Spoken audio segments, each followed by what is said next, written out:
तो पिछली कक्षा में हम पंचांग के जो 5 अंग होते हैं, तिथि, वार, नक्षत्र, योग और करण, उसमें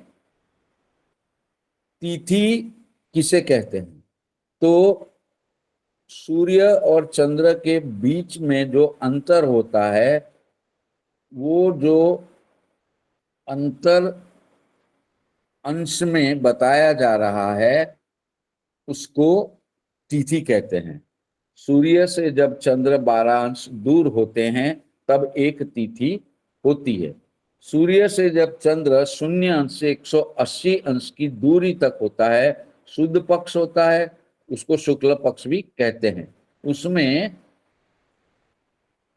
प्रतिपदा से लेके पूनम तक 15 तिथियां होती है। और जब चंद्र 180 अंश से 360 अंश तक दूर होता है, तो कृष्ण पक्ष या वद पक्ष होता है।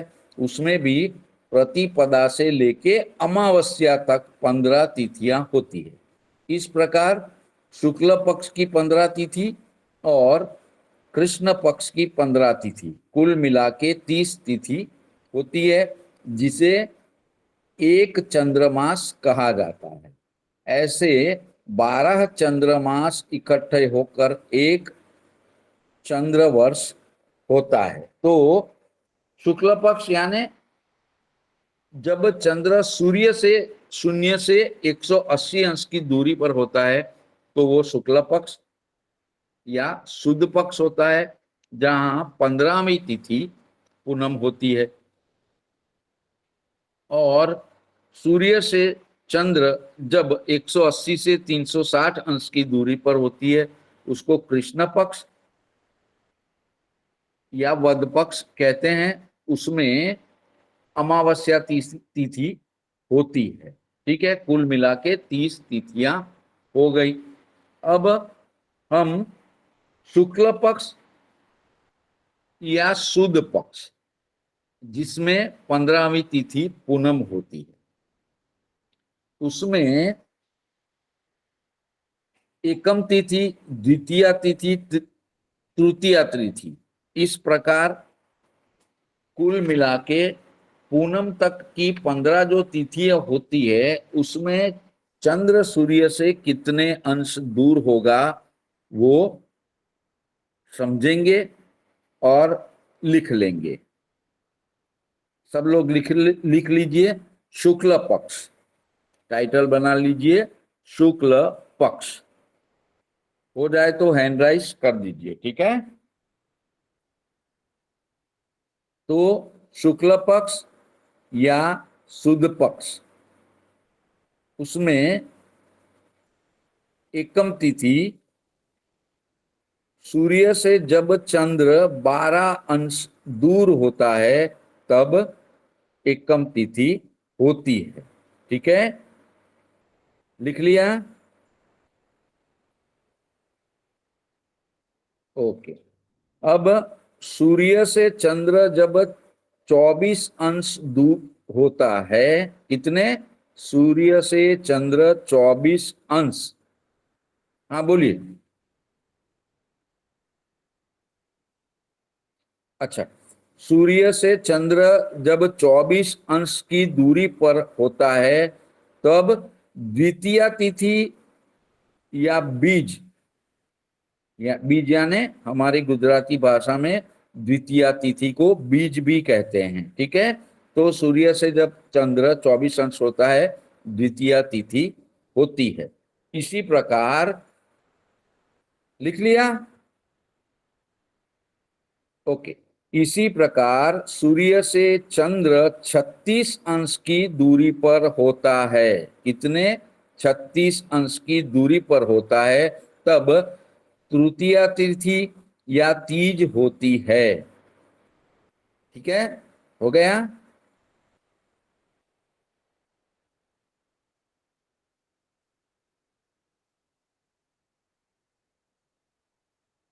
अब सूर्य से चंद्र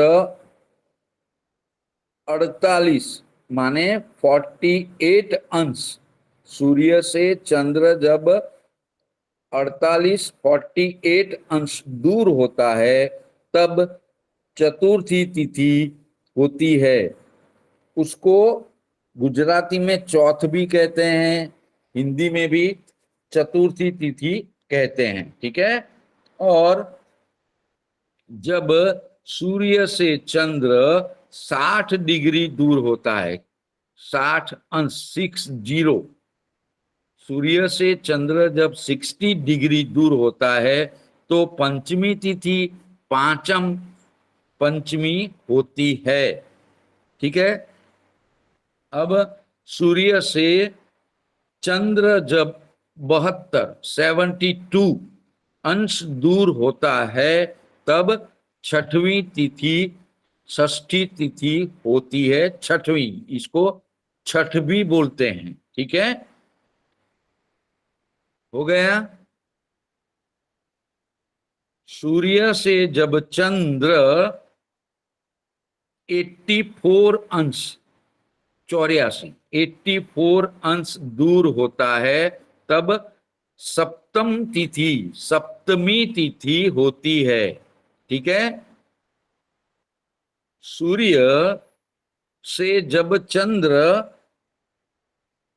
96 अंश दूर होता है तब अष्टमी तिथि होती है। ठीक है। क्या है? सूर्य से चंद्र 96 अंश दूर होता है तो अष्टमी तिथि होती है। एक बात मैं यही कक्षा में सीखा हूं कि जो अष्टमी तिथि होती है उस दिन वेदांग ज्योतिष का अध्ययन किया नहीं जाता है। इसीलिए हमारी कक्षा में उस दिन प्रश्नोत्तरी होती है। ठीक है, जो हम पुराना पढ़ चुके हैं उसके बारे में हम डिस्कस करेंगे। प्रश्न कोई पूछेगा, उसका जो सही जवाब होगा मुझे यदि ज्ञात होगा तो बता दूंगा, नहीं तो हमारे कपिलेश्वर जी हैं, वो भी जानकार है, वो बताएंगे। नहीं तो हमारे परम पूज्य गुरुदेव सतीश शुक्ला जी है, इनको हम पूछ लेंगे और बाद में प्रश्न का जवाब दे देंगे। ठीक है। अब सूर्य से चंद्र जब 108 अंश दूर होता है, सूर्य से चंद्र 108 अंश दूर होता है तब नौवीं तिथि होती है। जी कपिलेश्वर जी। क्या बोले, समझ में नहीं आया भैया ये गुरुदेव को पूछने की बात। जब कोई प्रश्न करेगा उसका जवाब मुझे यदि नहीं मालूम है, आपको मालूम रहेगा तो आप बताइएगा, नहीं तो फिर हम गुरुजी से पूछ लेंगे और जवाब बाद में दे देंगे। ठीक है। ठीक है, ठीक है। हाँ। अब सूर्य से जब चंद्र 108 अंश की दूरी पर होता है तब नौवीं तिथि, नौवीं तिथि को अलग भाषा में गुजराती में नौ भी कहते हैं, महाराष्ट्र में भी नौम कहते हैं। ठीक है। अब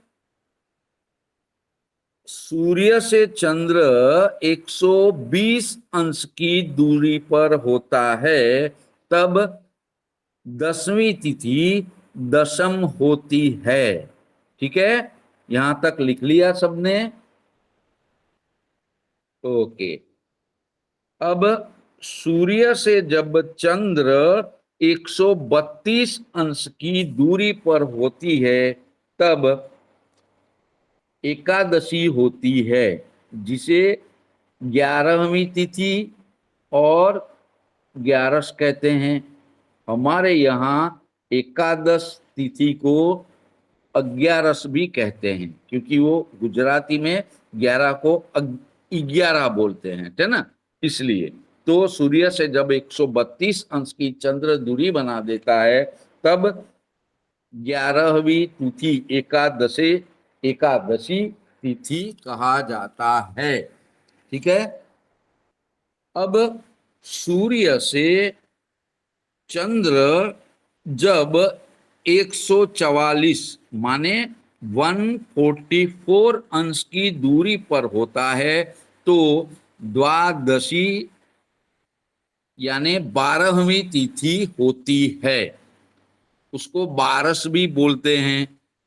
तो सूर्य से जब चंद्र 144 144 अंश दूर होती है तब द्वादश तिथि होती है। उसके बाद सूर्य से जब 156 156 अंश की दूरी पर होता है तब त्रयोदशी 13वीं तिथि होती है। और जब सूर्य से चंद्र 168 माने 168 अंश दूर होता है तब 14वीं तिथि होती है। ठीक है। और जब सूर्य से चंद्र 100 अंश की दूरी पर होता है तब पूनम या पूर्णिमा तिथि होती है। ठीक है।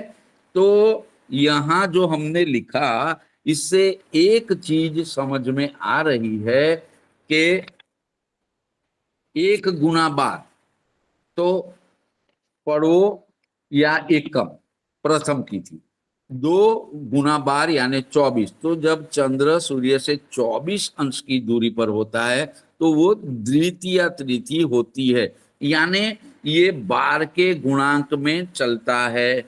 अब ये देख के हमें समझ में आ रहा है कि सूर्य से जब चंद्र 180 अंश की दूरी पर रहता है तो हमारी जो कुंडली होती है उसमें 12 भाव होते हैं, 12 राशियां होती है। तो जो 12 भाव होते हैं उसमें एक भाव जो होता है वो 30 अंश का हो गया, यानी 30 को हम यदि 6 से गुना कर देंगे तो हमें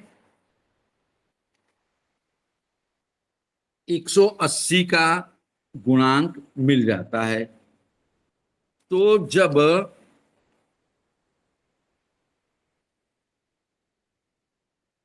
सूर्य से चंद्र 100 अंश की दूरी पर, तो मैं यहां दिखाने की कोशिश कर रहा हूं।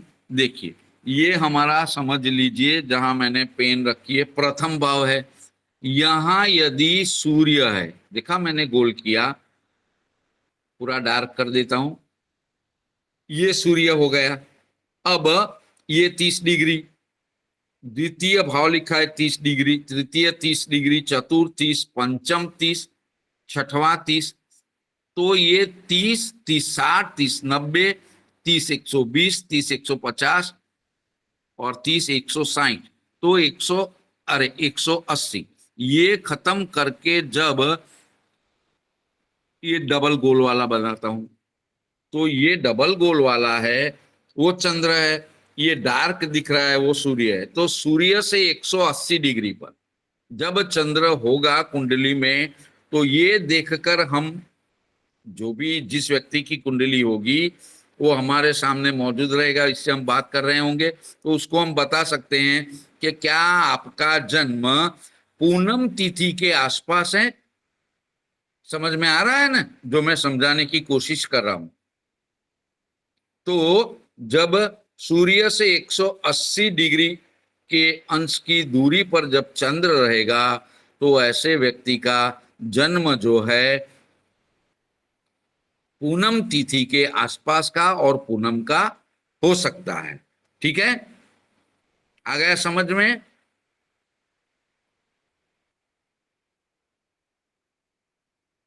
बता दीजिए कोई हैंड राइज करके।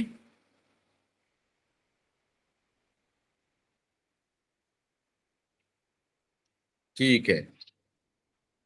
तो ये जो तिथियां होती है इससे भी जातक का व्यक्तित्व कैसा होता है, किस दिन जिस तिथि को किसी का जन्म होता है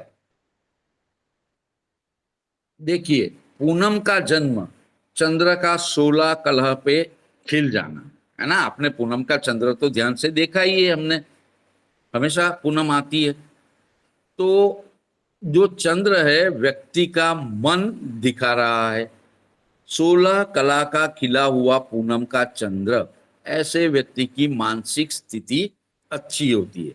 इस प्रकार जो सूर्य और चंद्र के अंश होते हैं उसमें जो दूरी होती है, सूर्य आत्मा का कारक है, चंद्र मन का कारक है। आत्मा और मन, तो जातक का जो व्यक्तित्व होता है वो हम व्यक्ति के व्यक्तित्व के बारे में सूर्य और चंद्र की अंशात्मक युति, यानी सूर्य से कितने अंश पर चंद्र है वो देख के, दोनों की युति यानी कुंडली में सूर्य और चंद्र का साथ बैठना, सूर्य और चंद्र का एक दूसरे के आमने सामने, जैसे अभी वीडियो के माध्यम से मैंने बताया कि सूर्य से चंद्र 180 अंश की दूरी पर पूनम का जन्म, व्यक्ति का मन बहुत प्रफुल्लित होता है, मानसिक स्थिति उसकी अच्छी होती है। ये सब हम ज्ञात कर सकते हैं, इसीलिए तिथियों का पढ़ना बहुत आवश्यक हो जाता है। अब पूनम के दिन पे सूर्य और चंद्र दोनों 180 डिग्री पर यानी अंशात्मक तौर पे देखेंगे। तो मैंने अभी वीडियो के माध्यम से दिखाया था, तो सूर्य के ठीक सामने चंद्र था और चंद्र के ठीक सामने सूर्य था। तो जो सूर्य का पूर्ण तेज है वो चंद्र को मिल जाता है, और चंद्र जो है 16 कलाओं पर खिला हुआ होता है। तो ये जो पूनम है उसको 15वीं तिथि के नाम से जाना जाता है। यहां तक सबको समझ में आ गया? ठीक है।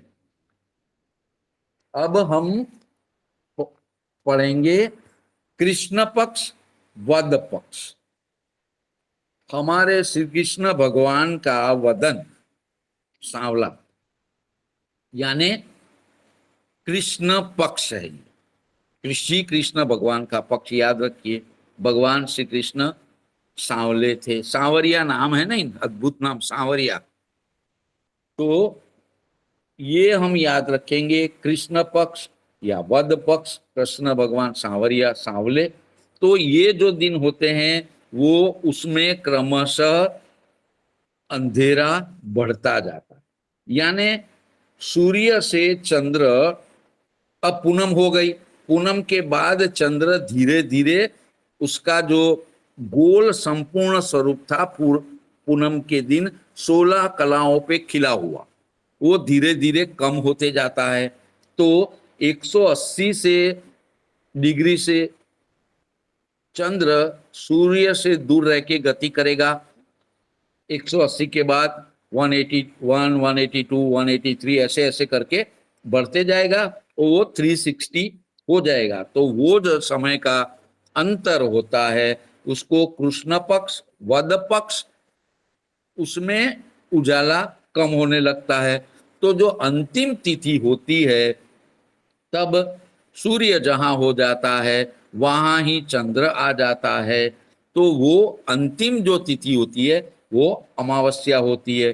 तो समझ में आता है, शुद्ध पक्ष, शुक्ल पक्ष, उसमें 15वीं अंतिम तिथि पूनम, कृष्ण पक्ष, वद पक्ष, उजाला धीरे धीरे कम होने वाला, अंतिम तिथि जो होती है वो 30वीं तिथि अमावस्या होती है। तो यहां सबको यहां तक तो समझ में आ गया होगा।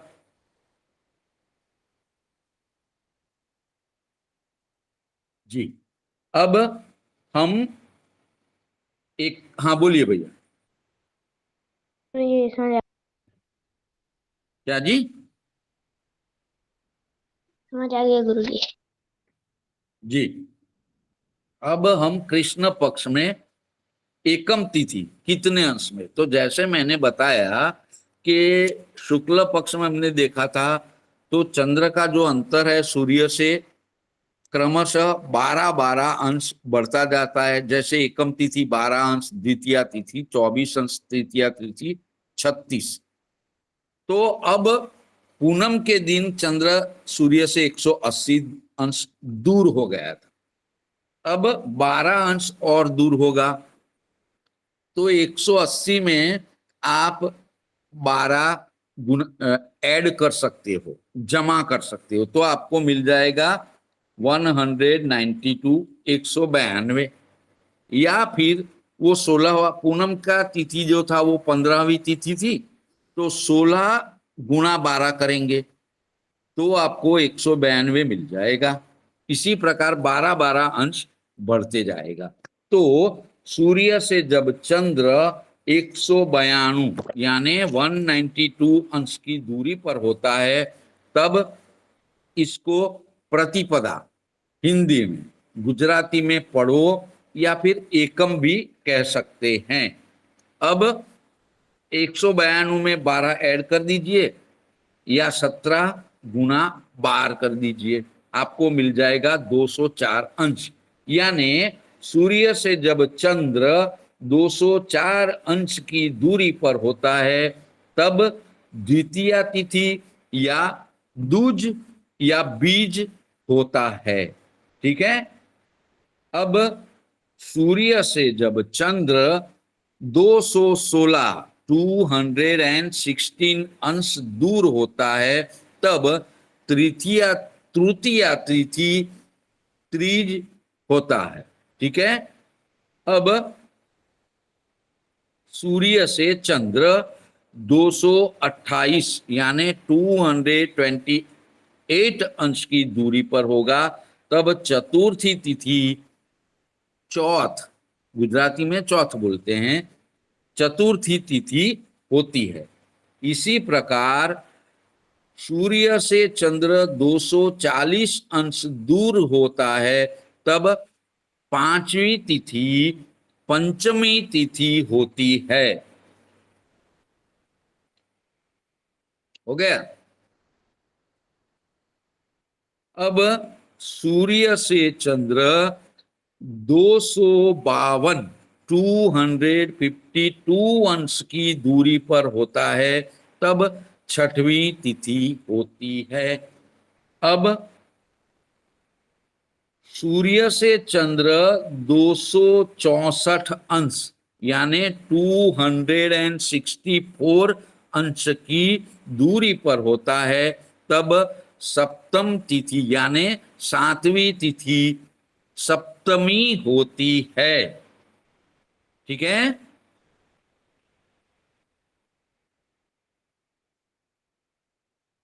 लिख लिया।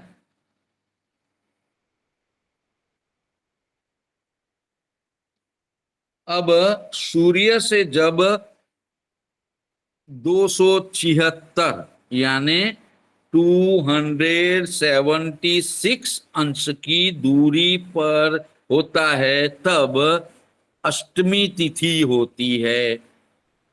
ठीक है। अब सूर्य से चंद्र 228 अंश की दूरी पर होता है, तब नौवीं तिथि नौम होती है, जिसको हम नवमी भी बोलते हैं। नौवीं, नवमी, नौम, ये सब एक ही होता है, अलग अलग भाषा में बोला जाता है। ठीक है। तो सूर्य से जब चंद्र 228 अंश की दूरी पर होता है, 288 अंश की दूरी, तो नौवीं तिथि होती है। तो इसके बाद में जब सूर्य से चंद्र 300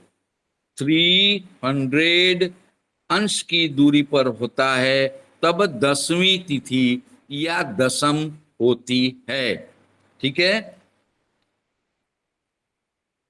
अब सूर्य से चंद्र 312 अंश यानी 312 अंश की दूरी पर होता है, तब एकादशी, जिस दिन हम एकादशी का जो उपवास रखते हैं, व्रत रखते हैं, वो एकादशी होती है। सूर्य से चंद्र की 312 अंश की दूरी को एकादशी होती है। अब सूर्य से चंद्र 324 अंश माने 324 अंश की दूरी पर होता है, तब द्वादशी होती है। हो गया जी। सूर्य से जो चंद्र है वो 336 यानी 336 अंश की दूरी पर होता है, तब त्रयोदशी 13वीं तिथि या 13वीं तिथि, 13वीं तिथि गुजराती में 13वीं तिथि होती है। अब सूर्य से चंद्र जब 348 माने 348 अंश की दूरी पर होता है, तब 14वीं तिथि होती है। ठीक है। उसके बाद सूर्य जहां भी होता है ठीक उसी के सामने से चंद्र ने अपनी निश्चित भ्रमण कक्षा में भ्रमण किया।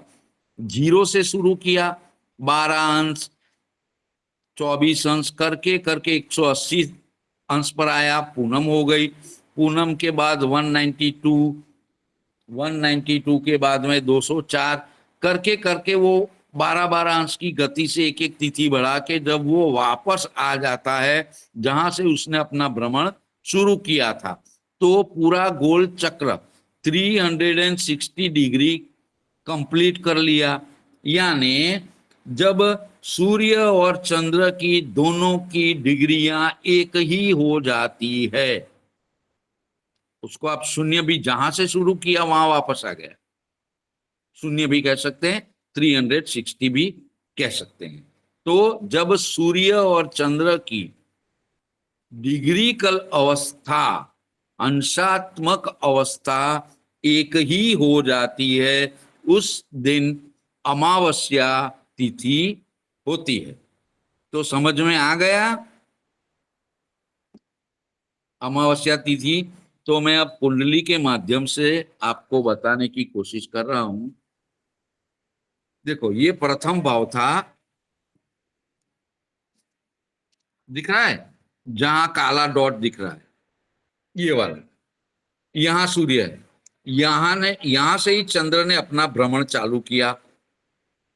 यहाँ आए चंद्रदेव, यहाँ आए, यहाँ, और सूर्य देव के ठीक सामने ये जो दो गोल बताए हैं 180 दूरी पर है, ठीक सामने देखो ये सूर्य है, मैं लाइन बना रहा हूं सीधा सामने 180 डिग्री पर। तो पूनम तिथि हुई थी। अब चंद्रदेव का निश्चित भ्रमण मार्ग पर गति करना चालू है। यहाँ अष्टम भाव में आएंगे, यहाँ आएंगे, यहाँ आएंगे, यहाँ आएंगे, यहाँ आएंगे, और फिर जहां से उसने भ्रमण चालू किया था चंद्रदेव ने वहां आ गए। यानी सूर्य के जितने अंश है उतने ही 360 अंश पूरा भ्रमण कर दिया, चंद्रदेव यहाँ आ गए। यानी जहां सूर्यदेव है वहां पर ही चंद्रदेव आ गए। तो किसी की कुंडली में किसी भी भाव में अगर सूर्य और चंद्र एक दूसरे के साथ में ही है, जैसे मैंने प्रथम भाव में बता दिया, ये काला डॉट जो दिखता है सूर्यदेव बता रहा है, और जो दो गोल बता रहा है वो चंद्रदेव है। तो सूर्य और चंद्र एक ही अंशात्मक युति पर आ गए, तो ये अमावस्या हो गई। यदि ये किसी की भी कुंडली हो सकती है, कोई भी लग्न होगा, इसमें जब सूर्य और चंद्र साथवे होंगे तो हम ये ज्ञान के आधार पर उसको बता सकते हैं कि आपका जन्म अमावस्या को हुआ है या अमावस्या के आसपास का ही है। प्रथम तिथि हो सकती है, द्वितीया कभी कभी होती है, बाकी अमावस्या के आसपास का। और सूर्य और चंद्र के जब अंश बहुत कम रहे, समझ लीजिए 5 अंश है, चंद्र के भी 5-7 ही अंश है, तो ये प्रथम भाव, और जो प्रथम भाव और कोई भी भाव 30 अंश है, तो यहाँ सूर्य 5 अंश के चंद्र 7 अंश की, यानी ये बहुत ही नजदीक में है अमावस्या की तिथि का जन्म होता है।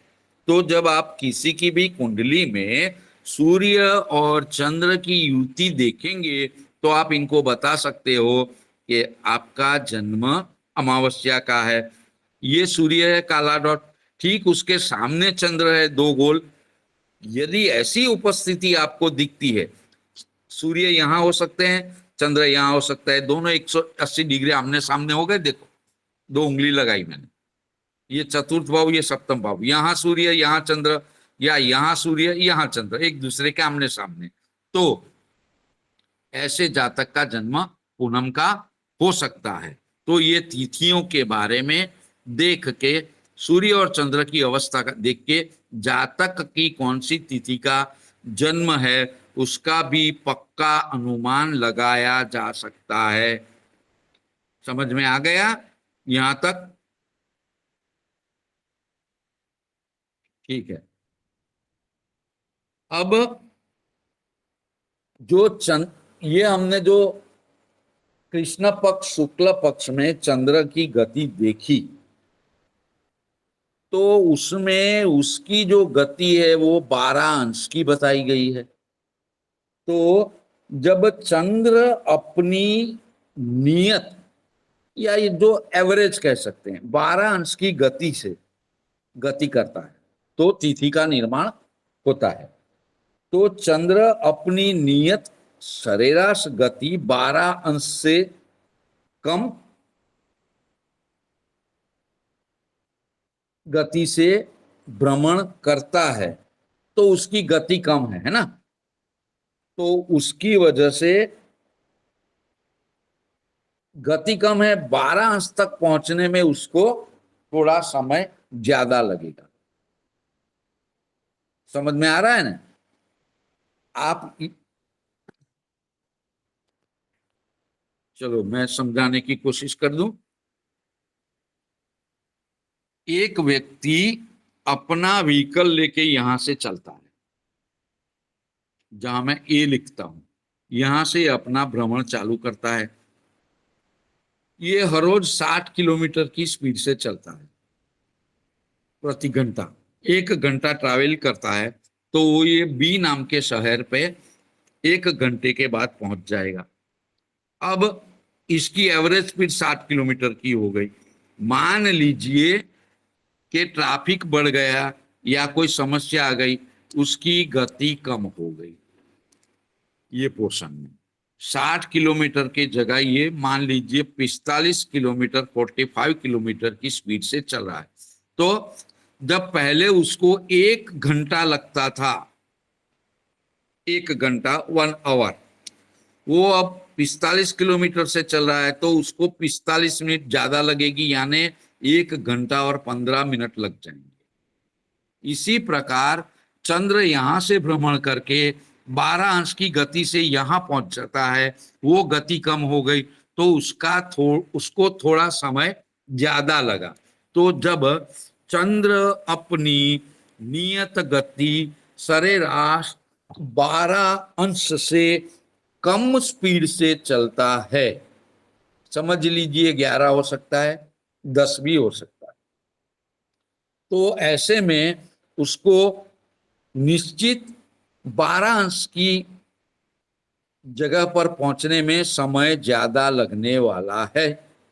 तब जो वृद्धि हो गई समय की उसको बोलते हैं वृद्धि तिथि। समझ में आ गया?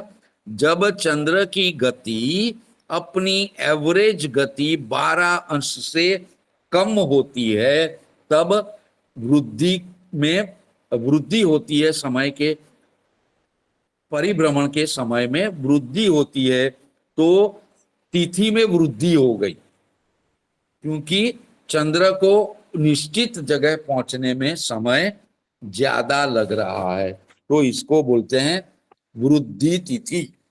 ठीक है। अब जब चंद्र की गति 12 अंश से ज्यादा होगी तो 12 अंश का अंतर तय करने में उसको कम समय लगेगा। जब चंद्र की गति अपनी एवरेज गति 12 अंश से ज्यादा हो गई, जो लड़का ए नाम के शहर से 60 किलोमीटर की रफ्तार से 1 घंटे में बी नाम के शहर में पहुंच जाता था, अब वो 75 किलोमीटर की स्पीड से अपना 4 व्हीलर चला रहा है,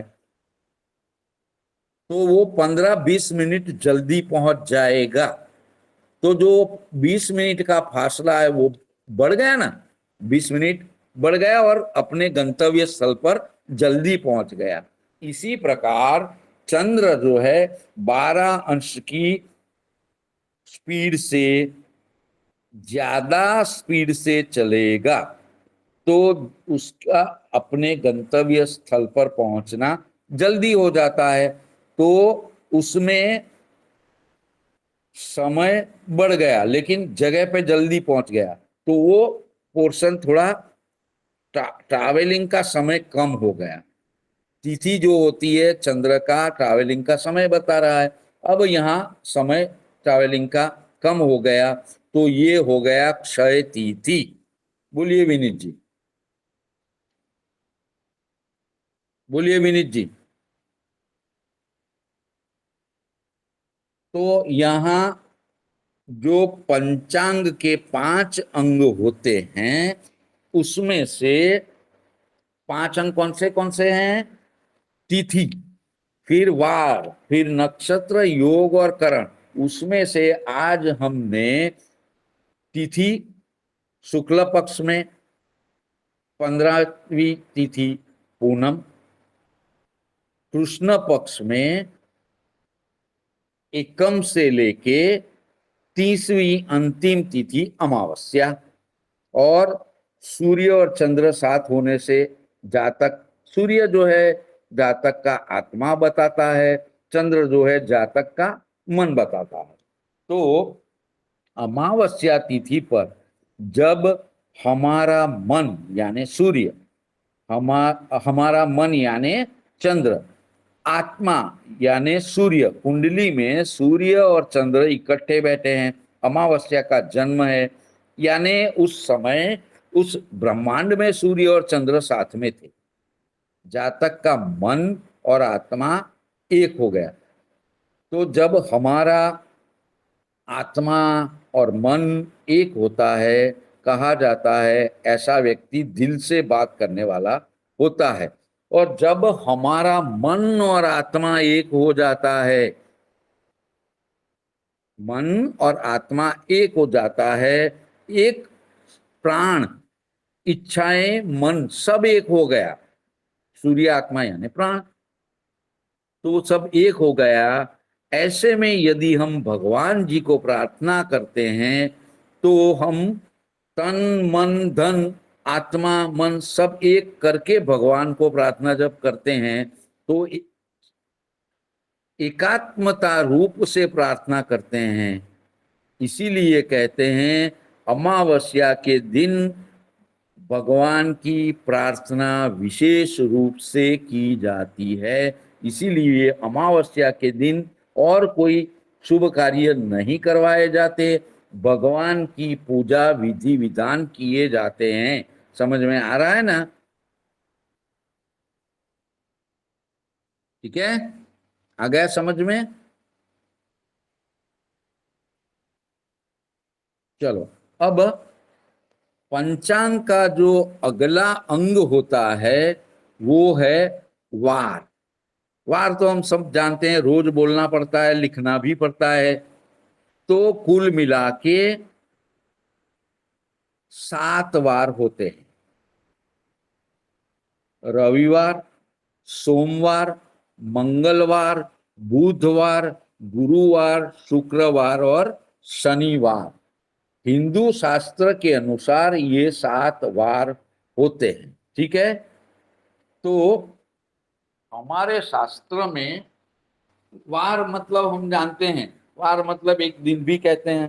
तो वो जो वार होता है, उदाहरण के तौर पर रविवार या फिर मंगलवार, बुधवार या फिर शुक्र शनि, कोई भी जो हमारे शास्त्र के अनुसार 7 वार होते हैं वो हैं सूर्य एक सूर्योदय से लेके दूसरे सूर्योदय तक का जो समय गाढ़ा होता है, एक सूर्योदय से लेके दूसरे सूर्योदय का समय का जो डिफरेंस होता है वो एक वार कहा जाता है। उसको अहोरात्रि भी कहा जाता है। अहोरात्रि माने अहो दिन और रात्रि दोनों को मिला के जो एक दिन होता है, एक सूर्योदय से दूसरे सूर्योदय तक का समय का फासला एक दिन कहा जाता है। एक दिन माने 24 घंटे होते हैं।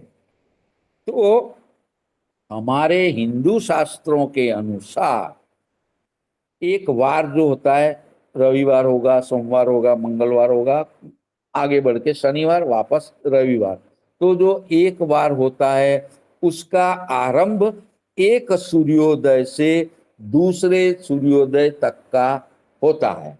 ठीक हो, समझ में आ गया?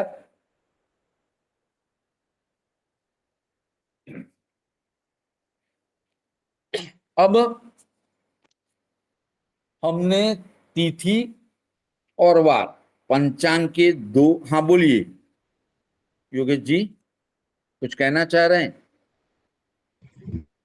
नहीं नहीं नहीं गुरु जी, वो तो समझने के लिए ही हाथ किया था। जी जी, कोई बात नहीं। अब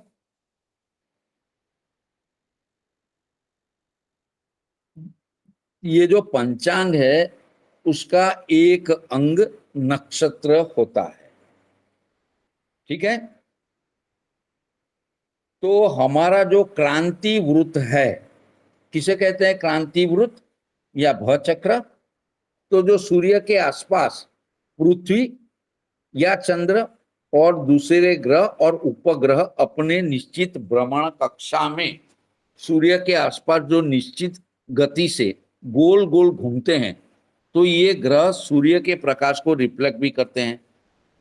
जब हम छोटे थे तब दीपावली के दिनों में जो तारामंडल आता है ना, स्पार्क होता है, उसको जलाते हैं तो उसमें से स्पार्क निकलते थे। फायर क्रैकर्स में आता है, फटाकड़ा बोलते हैं गुजराती में।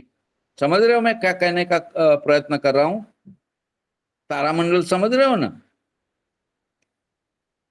चलो कोई बात नहीं। दूसरा उदाहरण, हमारी अगरबत्ती जो हम भगवान के सामने प्रज्वलित करते हैं उसको आप जला दीजिए, शाम के वक्त जलाइए। उसको अपने हाथ में लेके जब गोल गोल घुमाते हो तो अगरबत्ती जलती है, तो उसके टॉप में प्रकाश प्रदीप्त होते रहता है। उसको आप गोल घुमाओगे तो वो प्रकाश का गोल सर्कल दिखेगा ना आपको, वो जो होता है क्रांति वृत्त, वो जो होता है भ चक्र। तो हम उसको गोल घुमाएं, वापस वहीं आ गए, वापस किया, तो जो गोल गोल घुमाने की प्रक्रिया है वो 360 डिग्री की होती है। पृथ्वी का गोला 360 अंश का, चंद्र सूर्य के आसपास जो घूमता है वो 360, यानी हमारा जो 360 अंश है वो 360 अंश को आप 27 से भाग देंगे। कितने से? 27। 360 अंश, एक जो गोल चक्र होता है इसके अंश कितने होते हैं मैं बता देता हूं, ठीक है? ये समझ लो, ये गोल, ये गोल मैं यहां से शुरू कर रहा हूं इस प्रकार।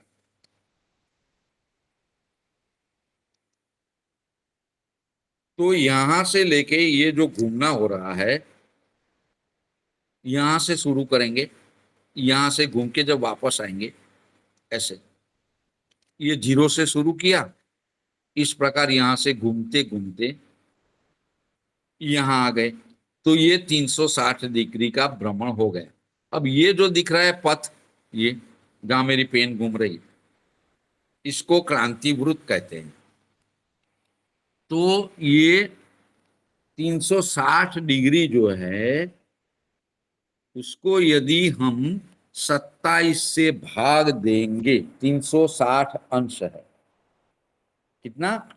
360 अंश, उसको 27 से भाग देंगे तो हमको जवाब जो मिलेगा वो 13 अंश और 20 कला का मिलेगा।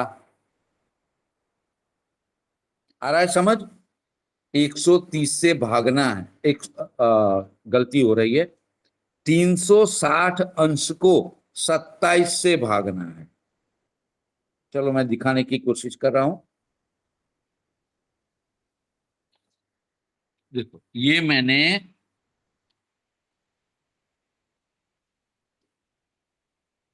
360 इंग्लिश में लिखा, इसको मैं 27 से भाग देता हूं, 27। आप भी अपने साथ साथ कर सकते हैं। तो 27 एकम 27, कितने बचे? 90। 27 मल्टीप्लाइड बाय 3 81 होता है, यानी 3। 27 इंटू 3 81, ये सब्ट्रैक्ट कर दिया। अब बच गए 81, 90, 9 बच गए, ये अंश हैं। अब 9 अंश को 27 से तो भाग नहीं कर सकते क्योंकि 9 की संख्या कम है। तो ये 9 अंश जो होता है, एक अंश के बराबर 30 कला होती है।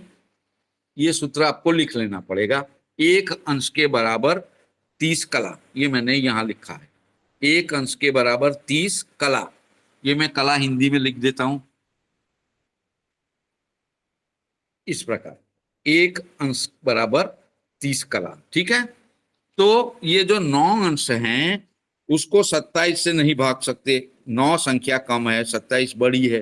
तो 9 अंश को, एक अंश बराबर 30 कला, तो 9 अंश बराबर कितना? सिंपल मैथमेटिक्स है। तो 9 गुना 30 बटा 27, तो 9 तिया 27, तो ये 217 हो गए। इसको 27 से भाग देंगे तो 10 मिल जाएगा। ठीक है, तो इस प्रकार आप ठीक से गुणा भाग कर लीजिएगा। तो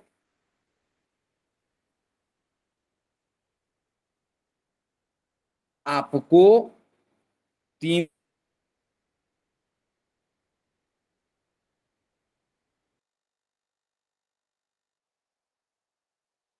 आवाज बंद हो गई गुरुजी। हाँ, जब, अच्छा किया आपने बताया, जब आप 360 अंश को 27 से भाग देंगे तो आपको 13 अंश और 20 कला मिल जाएगा।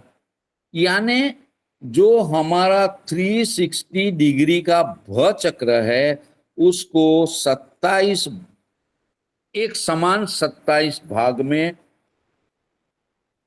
कर दिया, तो एक भाग हमको 13 अंश और 20 कला का मिल जाएगा। तो ये एक समान 13 अंश 20 कला के कुल मिला के 27 भाग मिल गए। तो जो 27 भाग होते हैं वो हमारे 27 नक्षत्र होते हैं। इसका मतलब क्या हुआ कि पंचांग के अनुसार, वेदों के अनुसार, वैदिक ज्योतिष के अनुसार कुल मिला के 27 नक्षत्र होते हैं। यहां तक सबको समझ में आ गया? हाँ, कुल कितने नक्षत्र हुए? 27। 27। और 360 को हमने 27 से भाग दिया तो हमको 13 अंश और 20 कला मिले।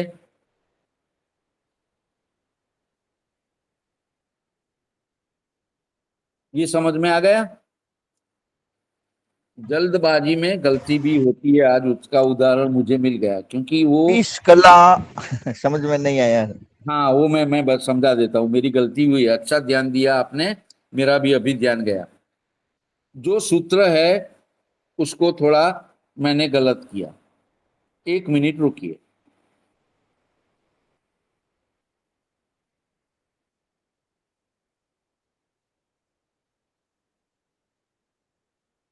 चलिए, आप एक सूत्र लिखिए, एक अंश के बराबर 60 कला होती है। मैंने जो 30 कला लिखी ना, वो गलत है। एक सूत्र सब लिख ले पहले से ही तो अच्छा रहेगा। वो क्या है? एक राशि बराबर 30 अंश।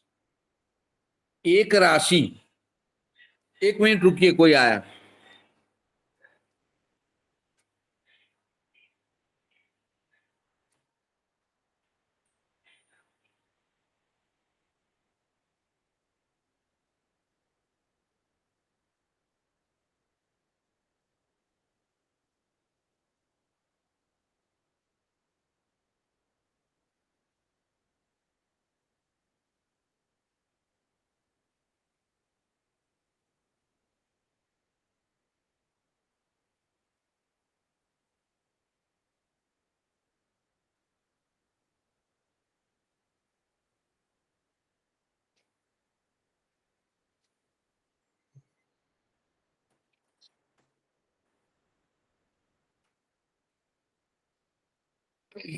हाँ, तो एक राशि बराबर 30 अंश होते हैं और एक अंश बराबर 60 कला होती है और एक कला के बराबर 60वीं कला होती है। ठीक है, आ रहा है समझ में?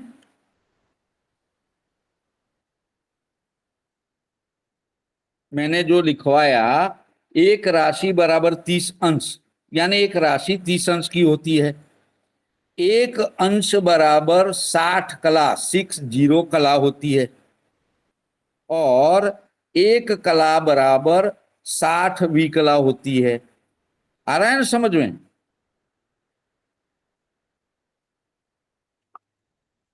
चलो, तो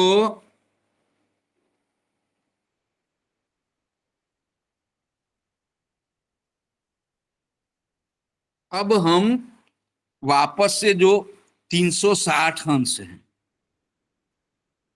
मैं एक बड़ा पेज ले लूं तो आपको देखने में सुविधा होगी।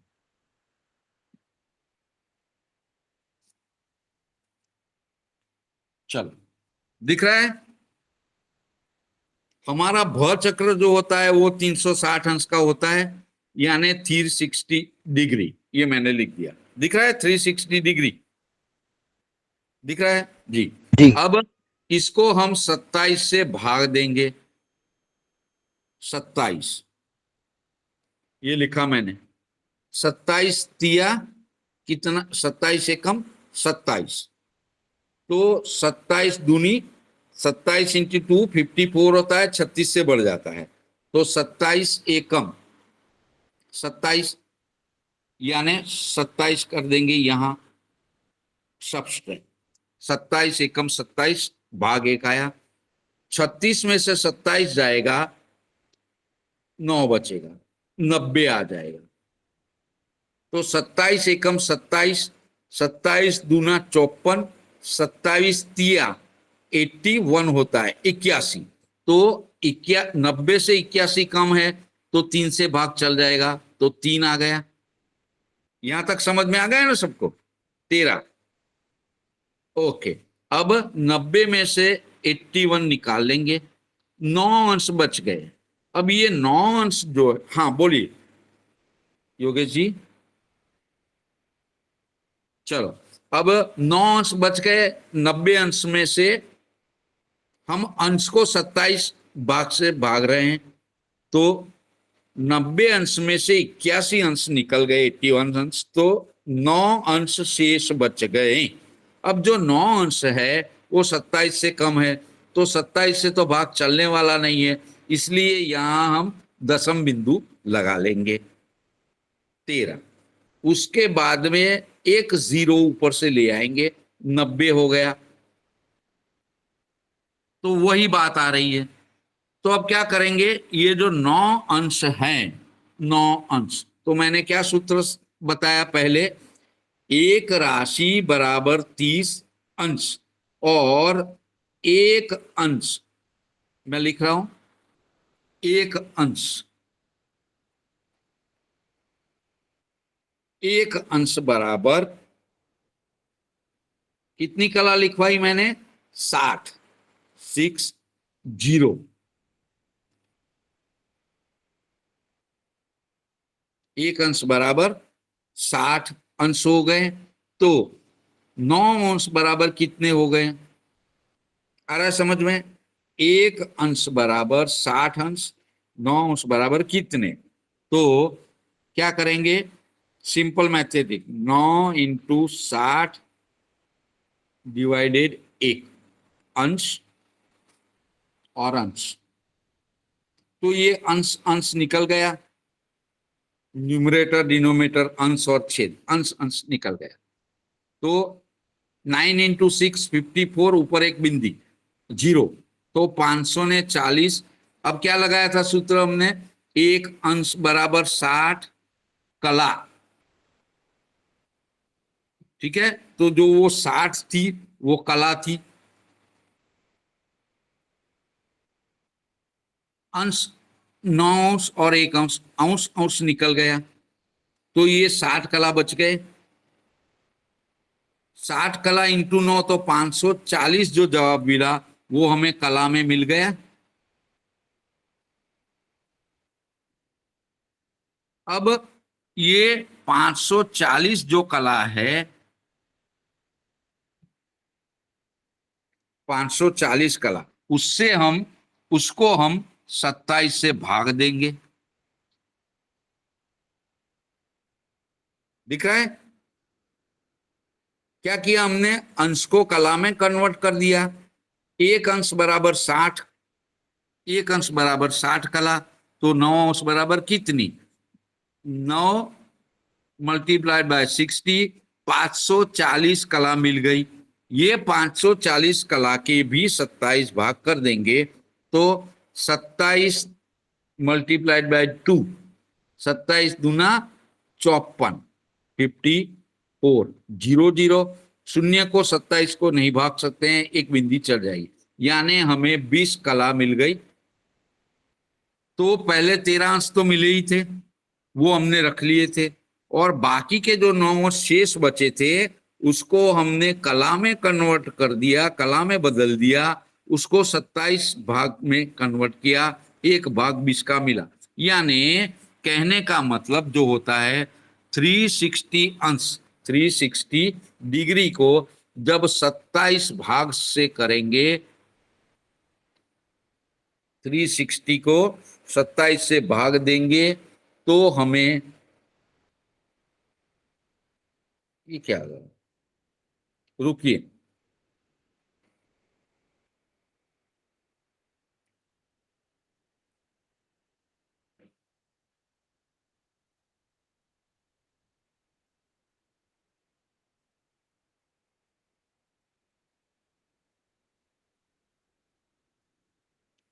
देखो क्या है, सबके मोबाइल में वो आया होगा, उसको एक्सेप्ट मत कीजिएगा,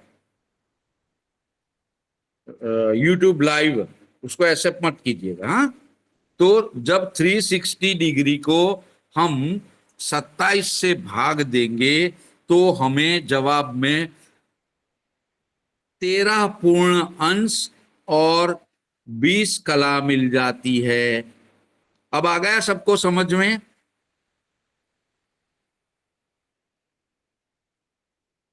हाँ, राकेश भैया आपको आ गया?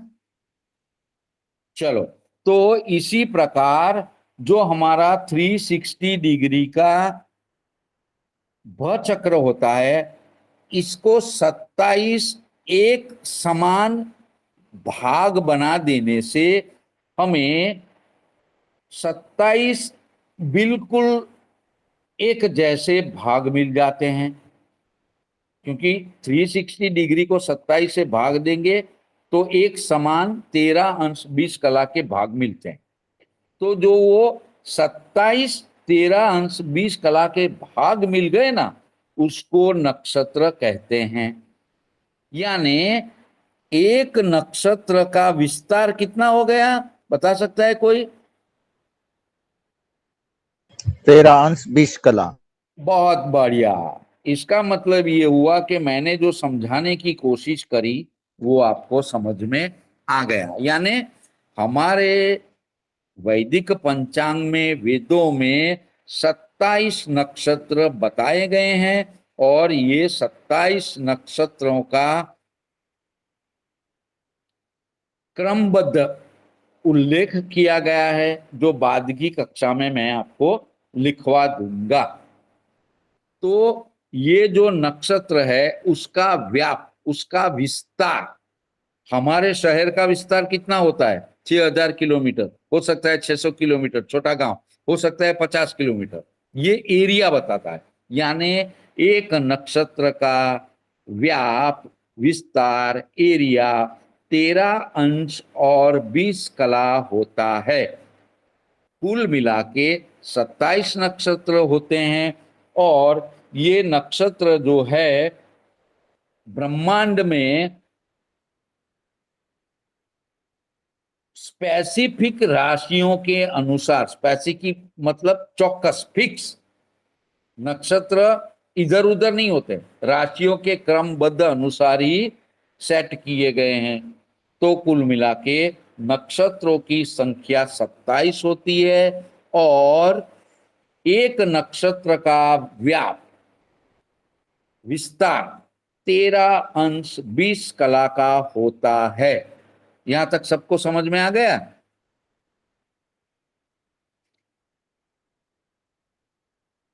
चलो, तो 1 घंटा हो गया है। आज हमने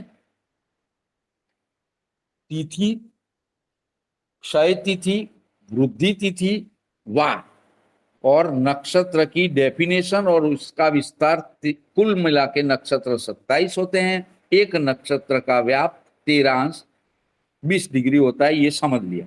अब ये नक्षत्रों के नाम क्या है, उसका क्रम क्या है, कल हम उसको पढ़ेंगे। ठीक है? 1 घंटा और 15 मिनट हुई है। ठीक है।